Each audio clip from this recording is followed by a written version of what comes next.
Bueno, vamos a ponernos de pie, vamos a esperar a nuestro predicador de hoy. Ya me di cuenta que tramposos son, ¿eh? Cuando predica Sergio trae a su familia, cuando predica Raúl trae a toda su familia. Y ahora que va a predicar Luis, ahí está Fabiola, Dios mío. Muy bien, entonces ya sé vamos a cerrar nuestros ojos y vamos a pedirle a Dios que Él nos hable hoy. ¿Cuántos de ustedes vinieron para escuchar la voz de Dios? ¿De veras quieren escuchar la voz de Dios? Pues ahí les va.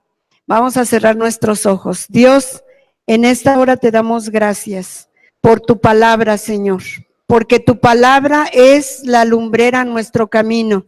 Gracias, Señor, porque sabemos que tu palabra nos da luz, nos guía, Señor, nos dirige, nos liderea, Señor, y en esta hora queremos rogarte que tú hables a cada uno de nosotros, Señor, que tu palabra caiga en nuestro corazón y haga morada en ella, Señor.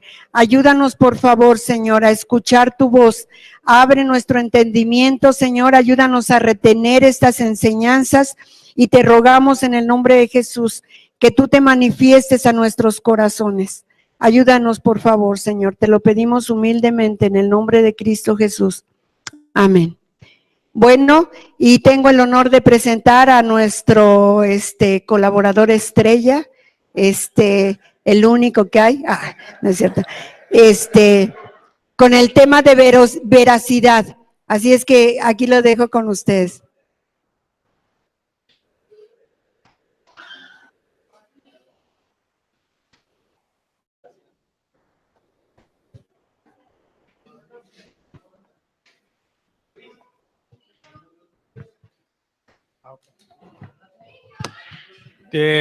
Los niños, si pueden ir a sus respectivas clases, los jóvenes, adolescentes también con Raúl, los niños en la parte de atrás, por favor.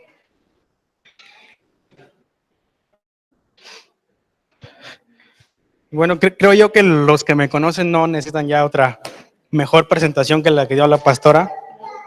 Entonces, y para los que no me conocen, bueno, yo soy Luis Flores, llevo ya casi un año colaborando aquí en esta institución y es un honor para mí, como siempre lo digo, gracias a Dios de estar aquí al frente, ¿no? Y hoy vamos a ver el tema de la veracidad, que en su manual es la página 83. En el manual de cualidades de carácter, el tema de hoy, que es veracidad, está en la página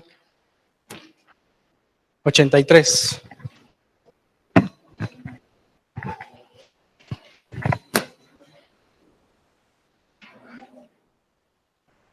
¿Ya lo tienen?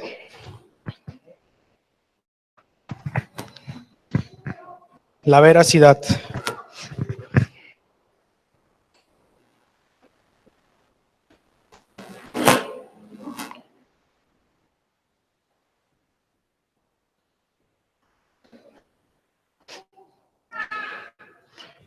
Y bien, y en el manual nos dice que los sinónimos de la veracidad es la autenticidad, la realidad y la certidumbre, ¿ok?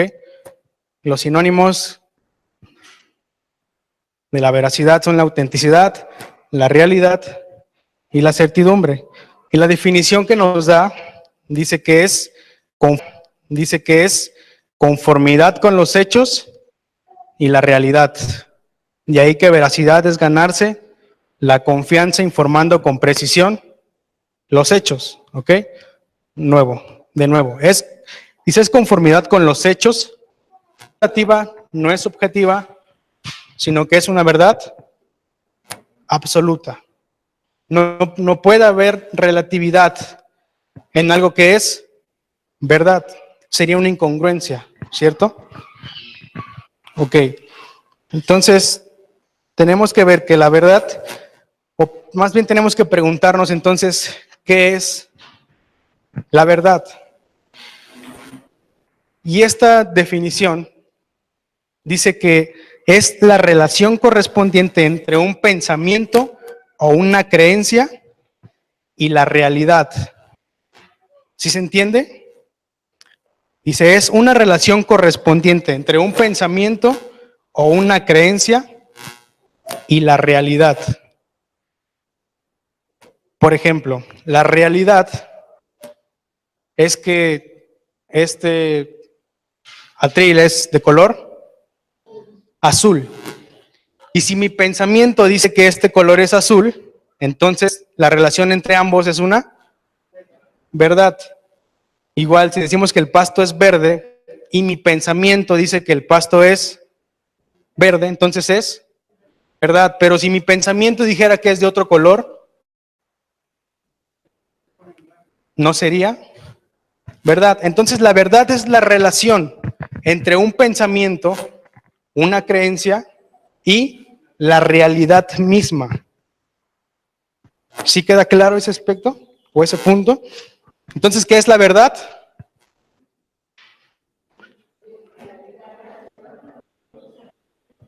Es una relación. La verdad es la relación entre la realidad misma y un pensamiento, una creencia, una teoría, algo que nosotros tenemos como conocimiento. Algo tangible con algo que es intangible. Es la verdad, la relación entre ambas cosas.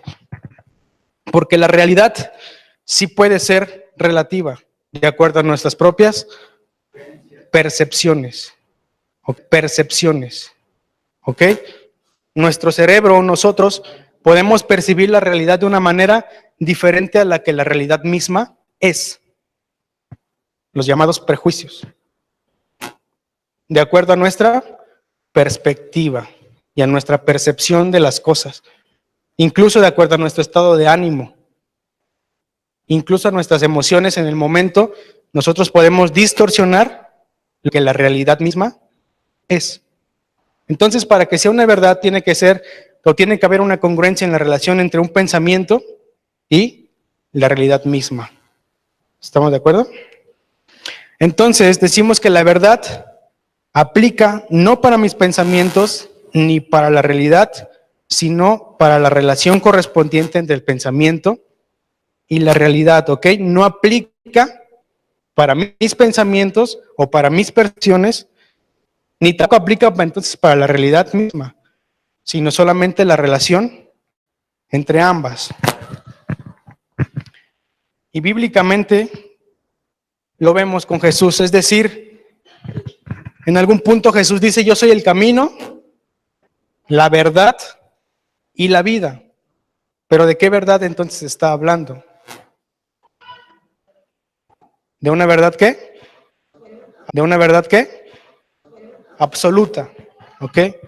De una verdad que no es como nosotros moralmente la conocemos, sino de una verdad diferente. Es decir, la larga historia o el largo historial de profecías acerca del Mesías vienen a ser algo que es intangible. Y Jesús dice, la relación correspondiente entre esas historias o ese largo historial de profecías acerca del Mesías y yo, esa relación que hay entre ambos, esa es la verdad. Por eso dice que Él es la verdad. Es decir, yo estoy aquí y la relación entre ambos, la relación que existe entre todo lo que se habló de un Mesías y el simple hecho, les decía, de que ahora yo esté aquí, eso lo convierte en una verdad. Él les estaba diciendo, no soy falso. No soy un falso profeta. Yo cumplo con todos sus requisitos. Eso les estaba diciendo en ese momento. Yo cumplo con todo lo que ustedes exigen. Vean el largo historial de lo que se habla acerca del Mesías y de lo que ahora soy yo. Y esa relación entre ambas cosas le hace decir a Jesús que Él es la verdad. Y en ese momento les estaba diciendo, véanme, cumplo con todo. Abarco con todo lo que ustedes exigen y piden. Pero en ese momento no. No lo vieron. Ok, entonces esa relación correspondiente entre las profecías y Jesús lo hace ser una verdad. Y el manual dice que lo opuesto a la veracidad, perdón, entonces ¿sí quedó claro este aspecto de la verdad? ¿Sí? Ok, continuemos. Dice que lo opuesto a la veracidad es la falsedad. Y la palabra en el griego es kapeleo, que significa primeramente ser vendedor al por menor, dedicarse a la reventa. Esto viene de capelos, que es mesonero, comerciante al por menor, especialmente de vino, mercachifle, en contraste con emporos, que es un mercader. De ahí dice que conseguir ganancias deshonestas comerciando con cualquier cosa, y así más generalmente hacer cualquier cosa en pos de una sórdida ventaja personal. Eso es lo opuesto a la veracidad, es decir, ganar ventaja sobre alguien, ¿no? O de alguien que no está haciendo las cosas de manera veraz. Dice también en su manual, en la Biblia se emplea principalmente en un sentido moral, como atributo de una persona. En el Antiguo Testamento, verdad es traducido de varios vocablos hebreos, especialmente de emet, derivado del verbo amán, de donde viene también la bien conocida palabra amén, ¿no? Entonces, sabemos ya de dónde viene la palabra conocida como amén, ¿no? Que es decir que es algo verdadero. Significa sostener, estar bien fundado, firme y estable. De allí que emet es una realidad firme, fiel, segura y digna ¿de qué? De confianza. Dice, la verdad es una cualidad que se atribuye a Dios. La idea no es tanto que Jehová es el Dios verdadero, contrastándolo con deidades falsas, sino que es un Dios veraz y fidedigno en quien puede confiar o apoyarse el creyente. Alguien que busque, por favor, el Salmo 25:10 y el otro, el 40:10, que también están en su manual. ¿Qué dicen? ¿Sí se entiende esta parte? O sea, decir, no está diciendo que Dios quiera mostrarse como alguien verdadero a diferencia o comparándose con otros dioses, sino que es un Dios que tiene una veracidad, es decir, que puedes confiar plenamente en Él.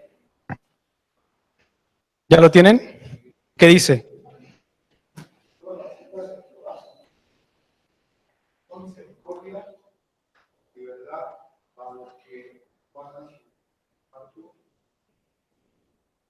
Sí.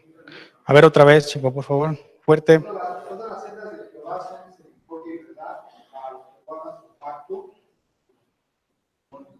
Ahí está, ¿verdad? ¿Cuál otro? 40:10, ¿qué dice?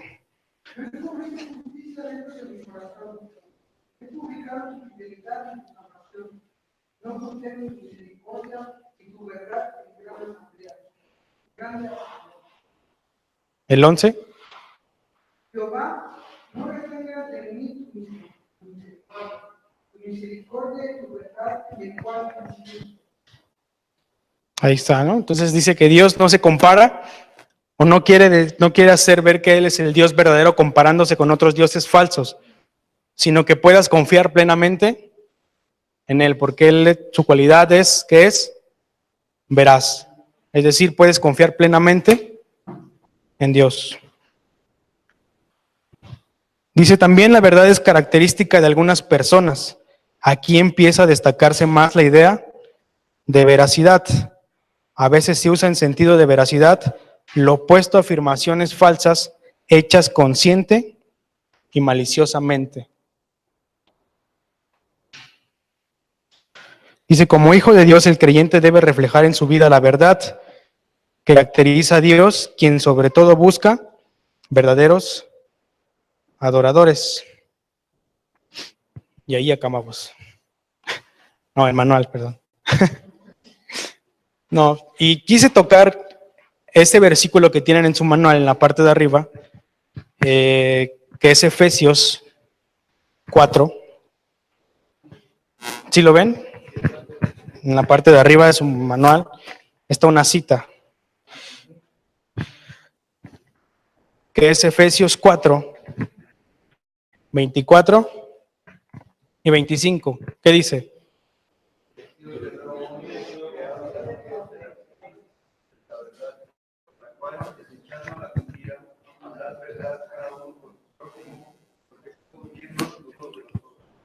Así es.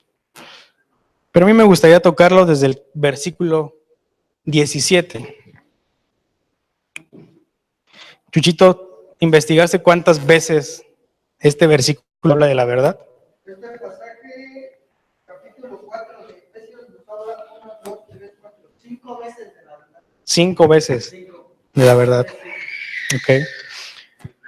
Y vamos a ver en el capítulo 4, en el versículo 17, dice, esto pues digo y requiero en el Señor que ya no anden como los otros gentiles, que andan en la vanidad de su mente. Y este primer versículo, quiero que ahí paremos un poquito, porque dice, esto pues digo y requiero en el Señor que ya no anden como los otros gentiles, que andan en la vanidad, ¿de dónde? De su mente. Y también tiene que haber un aspecto no solamente de voluntad, sino también que es algo fisiológico, es algo biológico, es parte de la naturaleza humana, ¿ok? Dice, lo vamos a tocar en detalle en un rato.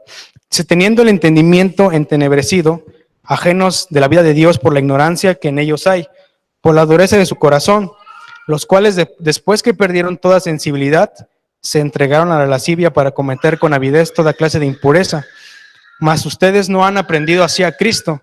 Si en verdad le han oído y han sido por él enseñados, conforme a la verdad que está en Jesús, en cuanto a la pasada manera de vivir, dice, despójense del viejo hombre que está viciado conforme a los deseos engañosos y renuévense en el espíritu ¿de dónde? De su mente. Otra vez.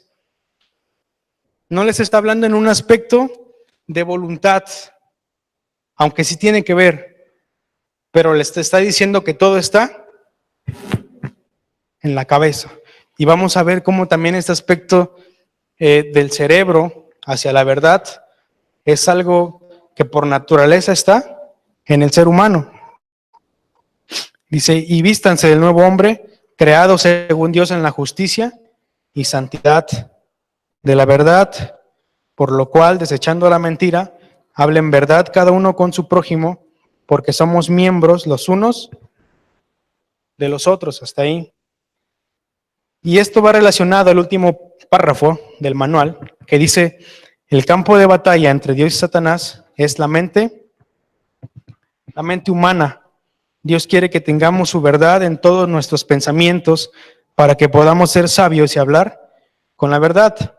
Satanás quiere llenar nuestras mentes con sus presuposiciones para que al oír cualquier información lo interpretemos conforme a su manera de pensar y terminemos con engaño. Si tú has aceptado alguna de esas presuposiciones de Satanás, deben ser destruidas y sustituidas con la verdad.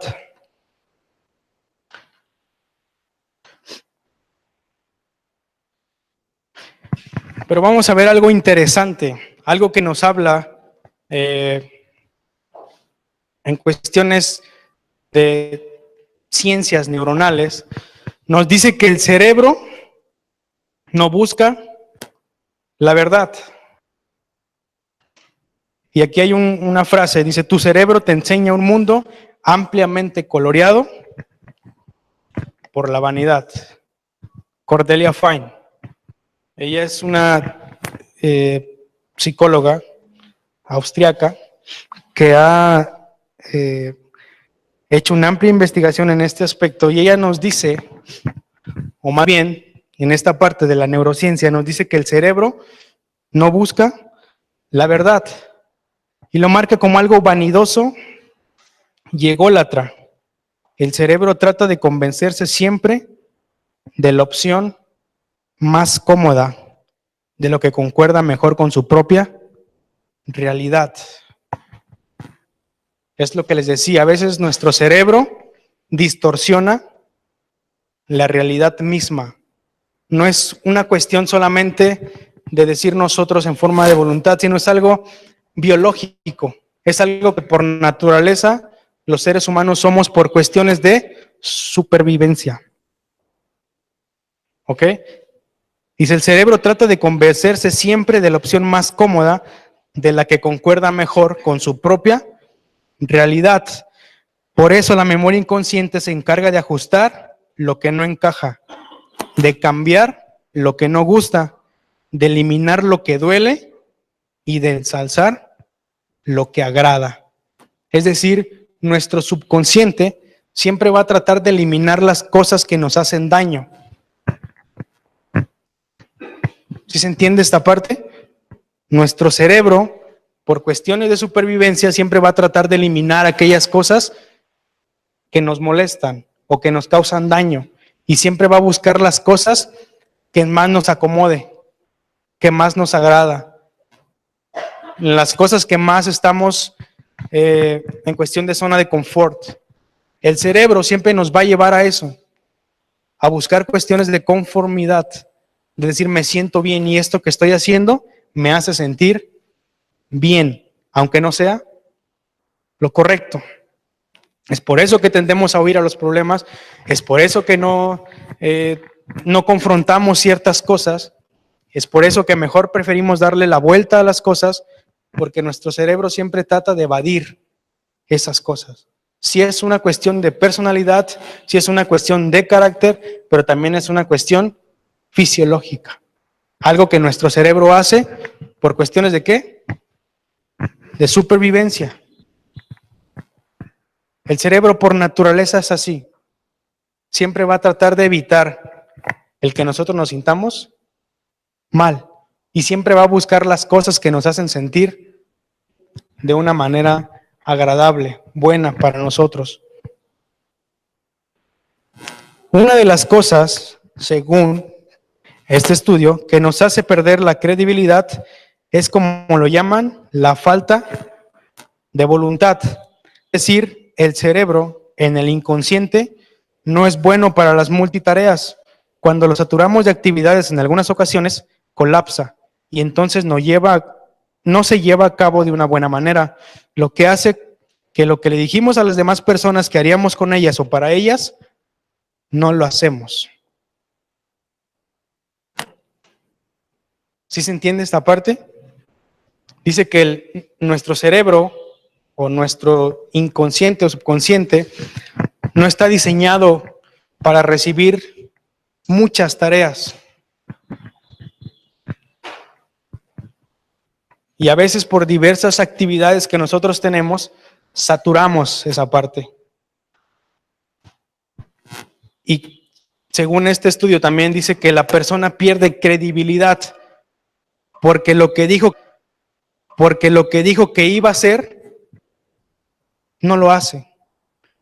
Y vamos por la vida prometiendo cosas y diciendo cosas a los demás que nunca vamos a cumplir. Entonces, cuando nos saturamos de actividades y le decimos, y creo que nos ha pasado a todos, ¿no?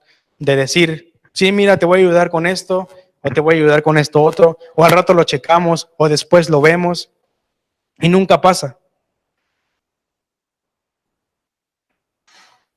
Porque nuestro cerebro no está adaptado para recibir muchas tareas.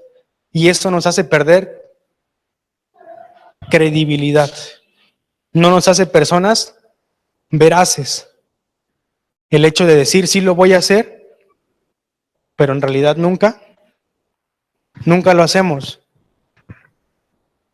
Sí te voy a dar esto, sí vamos a hacer esto. Pero como nos saturamos de muchas tareas, nunca lo hacemos con la persona. Y para la persona eso es, no eres una persona veraz, no eres una persona confiable. Después no eres una persona a la cual se le va a poder confiar algo, porque nunca lo haces, porque nunca le demostraste que de verdad lo querías. Y eso nos ha pasado, yo creo que a la mayoría. Es decir, el prometer algo y no cumplirlo. Incluso con los hijos. Incluso en cuestión del pastorado, porque se saturan de actividades, con líderes, con los que tenemos una cierta responsabilidad. A veces saturamos nuestro cerebro de actividades y es decir, eso no nos lleva a cumplir todo lo que tenemos en mente. Entonces, lo que recomienda este aspecto es decir, cumplir propósitos pequeños o fijarse metas a corto plazo, pequeñas y de manera ordenada. Primero hacer una cosa, después hacer otra y al final otra. Y eso nos va a llevar a abarcar la mayoría de las tareas que nos hemos propuesto y cumplir lo que sí hemos dicho o tratar de cumplir lo que hemos dicho.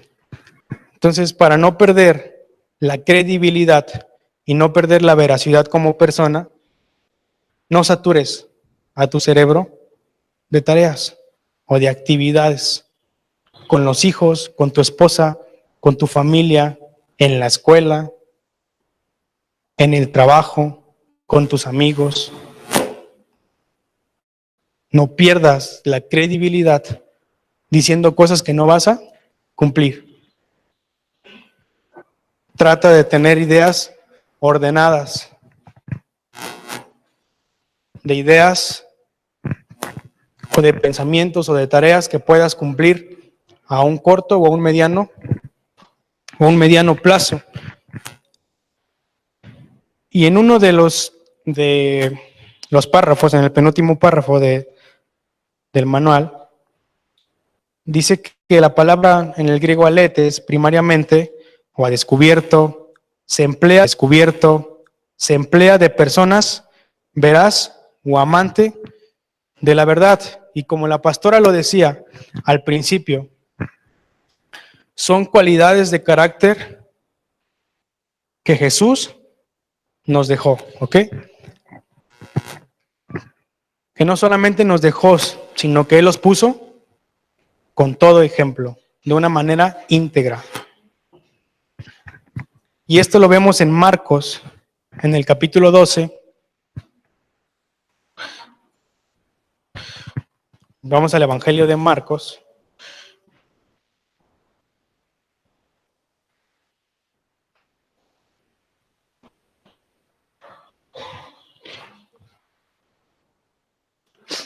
Marcos en el capítulo 12,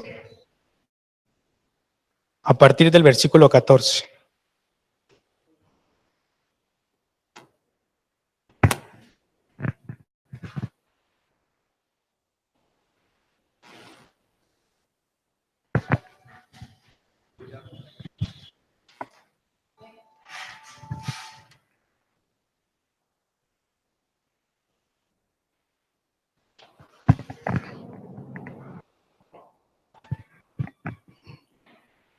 ¿Ya lo tienen?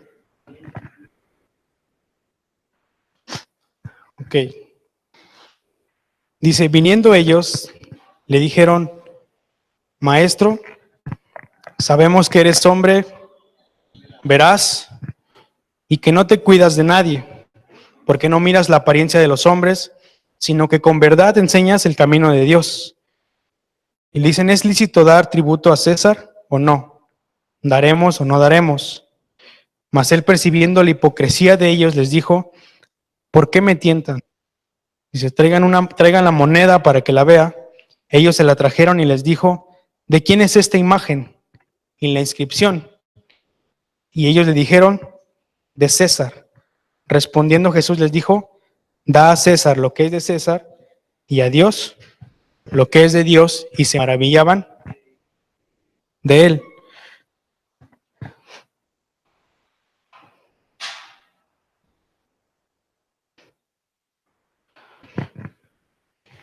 Y aquí hay 3 puntos en este pasaje o en este versículo que hablan sobre Jesús. Y dice que lo primero que le dicen es que no te cuidas de nadie. Sabemos que eres una persona veraz. Y dice, y que no te cuidas de nadie. ¿De qué nos habla eso? ¿Por qué Jesús no se cuidaba de nadie? ¿Perdón?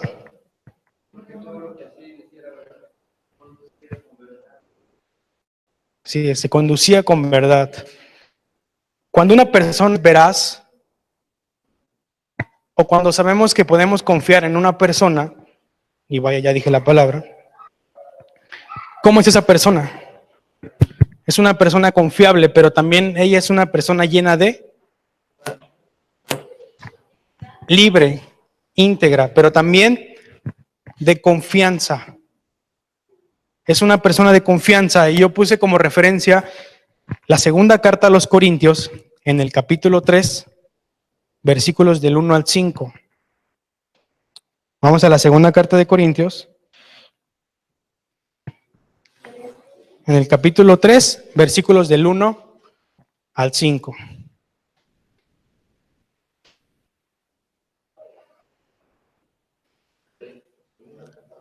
Tres del 1 al 5.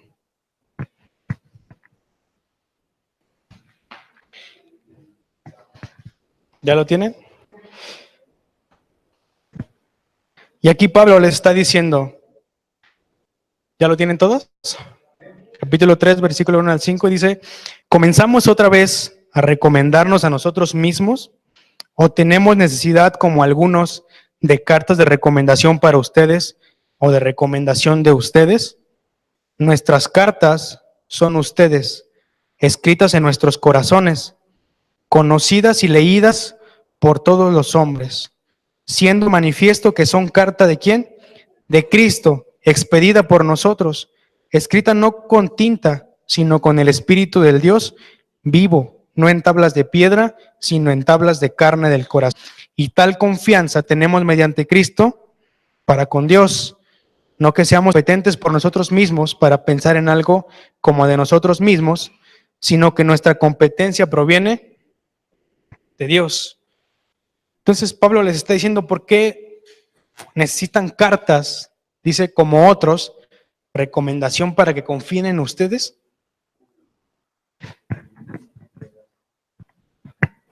Necesitan a veces jugando, cosas así, entonces de veces decimos, no, pues pregúntale a él si es verdad o no lo que yo te estoy diciendo, ¿cierto o no? ¿Necesitamos la aprobación de otra persona para que puedan creer en nosotros? ¿Por qué?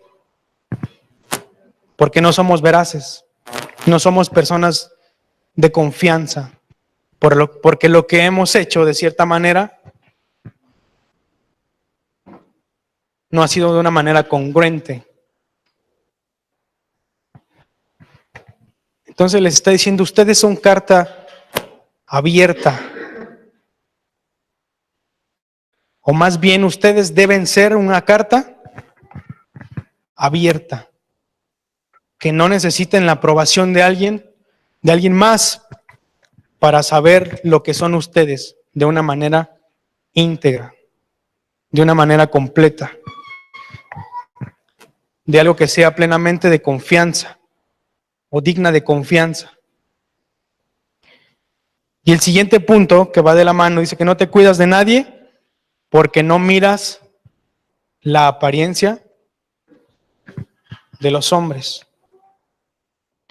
Y el tercer punto dice, con verdad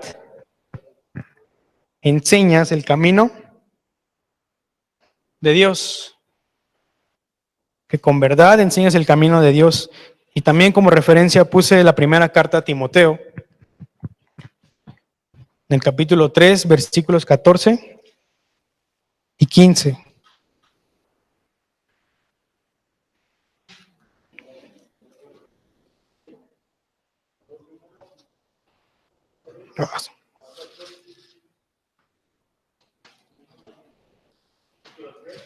¿Ya lo tienen? Primera carta de Timoteo, capítulo 3, versículos 14 y 15. Si alguien lo tiene, ¿qué dice?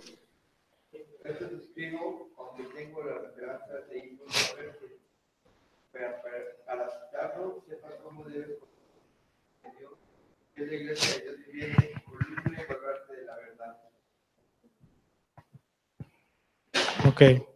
Dice, esto te escribo, aunque tengo la esperanza de ir pronto a verte, para que si tal sepas cómo debes conducirte en la casa de Dios, que es la iglesia del Dios viviente, columna y baluarte de la verdad. Y escuchaba una predicación sobre este pasaje hace como 2 días, y decía, ¿por qué le decían a Jesús que con verdad enseñas el camino de Dios? Y Pablo le dice a Timoteo que debe saber cómo conducirse en la casa de Dios, que es la iglesia del Dios viviente, columna y baluarte de la verdad, columna y baluarte de lo que Cristo dejó con sus enseñanzas. Y entonces decía que en la edificación de la iglesia, el Señor de la iglesia requiere columnas inamovibles que puedan soportar los movimientos violentos que evidencian la fortaleza de la verdad divina. La iglesia de Cristo, y se requiere columnas que sean fuertes, que sean firmes, para que puedan soportar los movimientos fuertes que van a evidenciar, dice, la fortaleza. ¿Y por qué la van a evidenciar? La fortaleza de la verdad divina. Porque ahí se va a ver cuál es el cimiento. Ahí se va a ver de qué material está hecho. Ahí se verá si los cimientos de esa iglesia fueron fuertes y firmes. Y si no soportan un movimiento violento, esa iglesia era débil. No estaba bien fundada. No tenía buenos cimientos, no tenía una buena base, incluso no tenía un buen material. Y dice que la iglesia del Señor requiere columnas que sean inamovibles. Somos portadores de la palabra, somos portadores de la verdad. Se nos ha encargado comunicar la verdad, enseñar la verdad, predicar con la verdad, hablar la verdad, aunque el mundo se nos venga encima.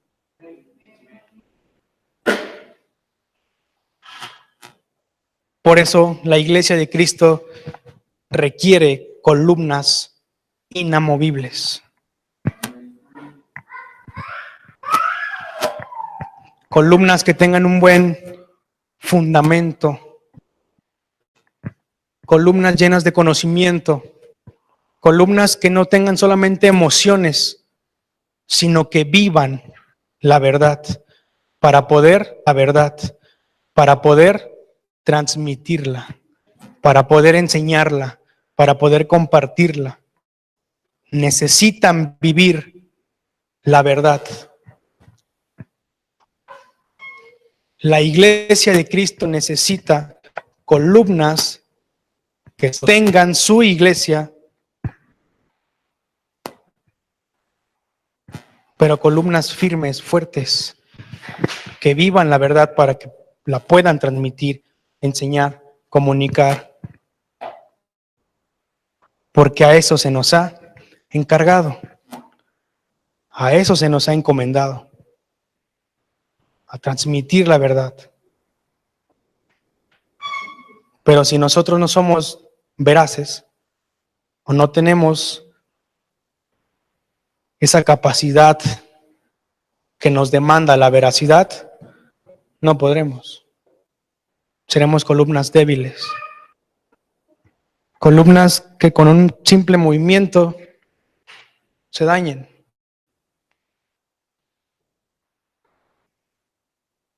Es por eso que necesitan estar firmes, bien plantadas, bien cimentadas en la verdad. que es la palabra del Señor, para su iglesia. Porque es para su iglesia. Y quiero regresar al capítulo de Marcos para terminar. Marcos en el capítulo 12,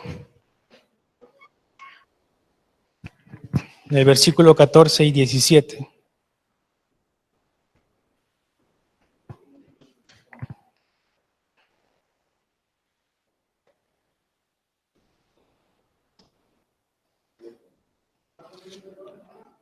Marcos en el capítulo 14, perdón, 12. Marcos 12, perdón, versículos 14 al 17.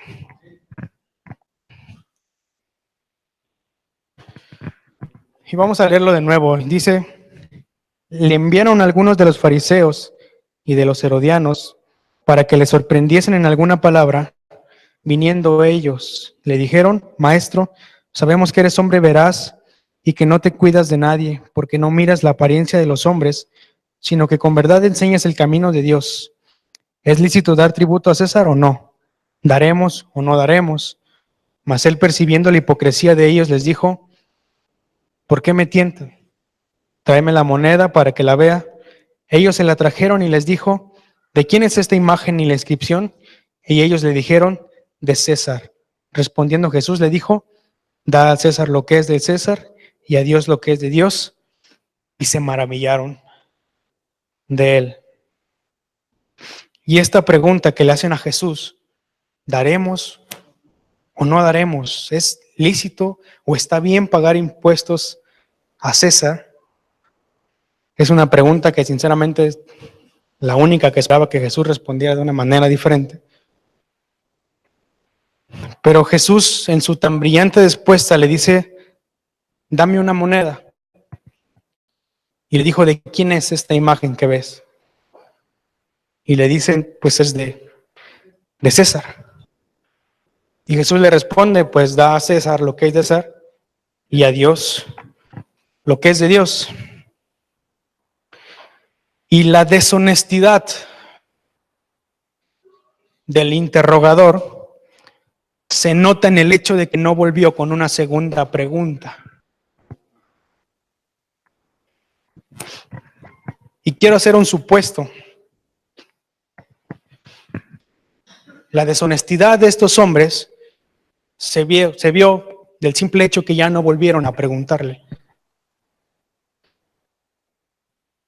Y haciendo un supuesto, si este hombre le hubiera preguntado, y bueno, ¿y qué le corresponde a Dios?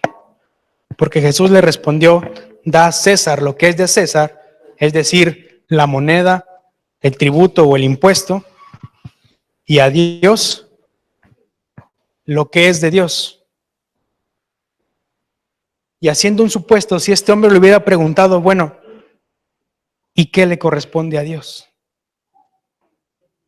¿Cómo le respondió Jesús a él? Es decir, ¿de quién es la imagen que ves en la moneda? Entonces, si este hombre le hubiera preguntado, bueno, ¿y qué le corresponde a Dios? Jesús le había dicho, ¿de quién es la imagen que tienes frente a ti?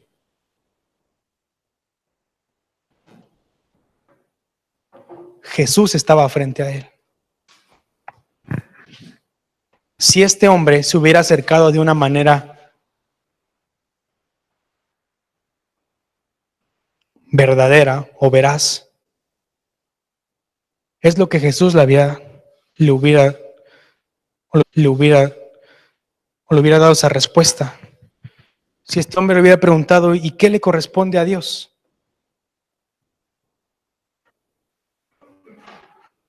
Jesús le hubiera dicho, ¿quién está parado enfrente de ti?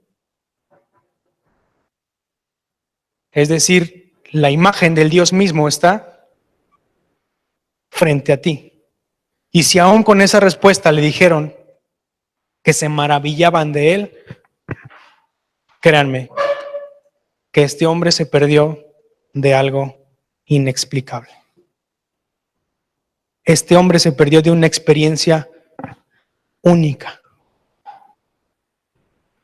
Este hombre hubiera tenido un verdadero encuentro con ese verdadero Dios.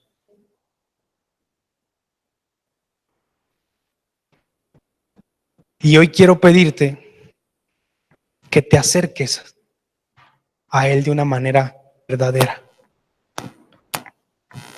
Porque Dios mira inmediatamente las intenciones. Dice que Él vio la hipocresía de este hombre. No por la manera en que se acercó, sino porque Él conoce las intenciones del corazón.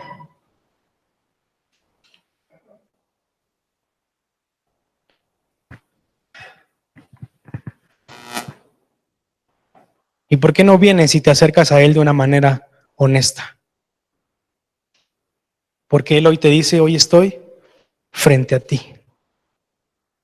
Hoy estoy delante de ti. ¿Por qué no te pones de pie?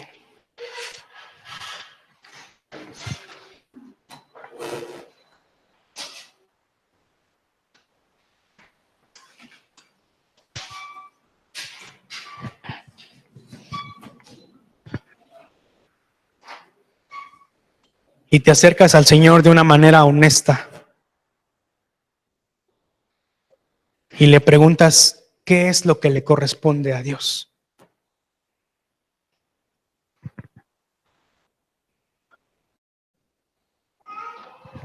En la cuestión de la veracidad,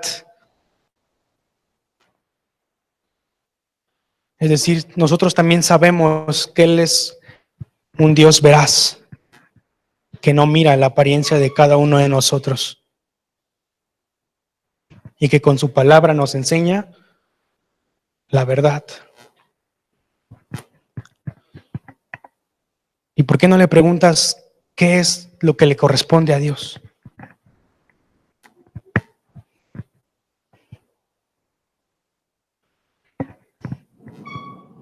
¿Qué es lo que Él quiere de cada uno de nosotros?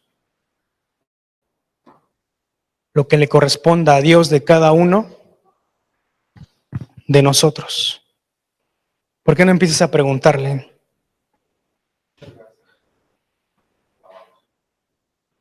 ¿Por qué no empiezas a decirle, a preguntarle más bien qué es lo que a Él le corresponde? Si nos ha enseñado sus cualidades, una tras otra nos ha estado enseñando sus cualidades.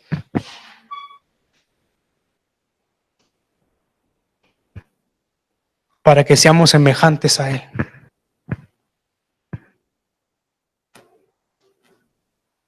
Señor, en esta tarde te doy gracias, Padre. Gracias, Padre, porque eres un Dios en quien puedo confiar.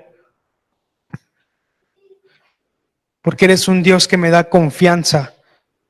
Porque eres un Dios que habla verdad. Aunque no es la verdad que muchas veces nosotros esperamos o queremos. Porque ahora entendemos que como seres humanos siempre buscamos nuestra propia satisfacción. Nuestro propio deseo. Pero tú nos llevas más allá, Señor.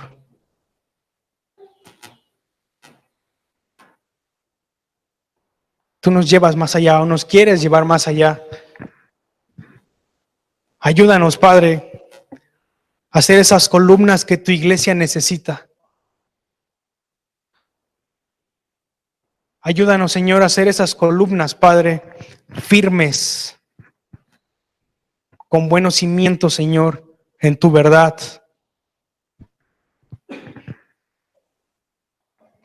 Para que podamos cumplir el propósito en ti, Señor, de tu iglesia.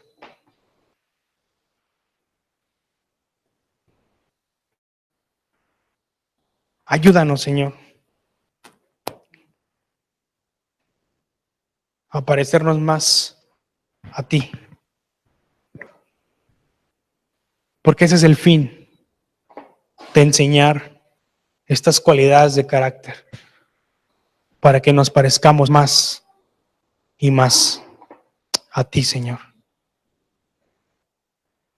Ayúdanos, Señor. Ayúdanos, Padre, a ser más como tú, Señor.